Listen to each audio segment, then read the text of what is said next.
All right, here's a really quick review for multiplying and dividing integers. The rules for multiplying and dividing are different than they are for adding and subtracting. So when we multiply and divide, we're going to use this little triangle here to help us out. So we have a positive sign and two negative signs. And what we do is we cover up the two signs we're using in the problem. So if I'm going to multiply positive times negative, I cover up positive and negative. My answer is going to be negative. All right, so when we have the same signs, it's going to be a positive answer. When we have different signs, it's a negative answer. All right, so for example, if I'm going to multiply negative 2 times 3, well, 2 times 3 is 6.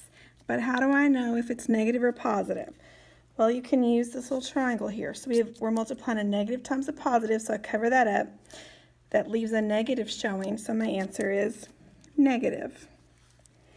Okay, 3 times 3 is 9. How do I know if it's positive or negative? Well, it's one positive, one negative, so I cover that up. It's leaving me with a negative, so this is a negative 9. Negative 2 times negative 2. Well, I know 2 times 2 is 4, but is it going to be positive or negative? Well, this is 2 negatives, so I cover up my 2 negatives. Leaves me with a positive answer, so I have a positive 4. 4 times 4 is 16, and I have a negative times a positive, so I cover up negative and positive. My answer is negative. 8 times 8 is 64. Positive times negative, cover that up. That leaves a negative sign. My answer is a negative 64. All right, then we're going to try some dividing. Same rule. Okay, 10 divided by 2 is 5.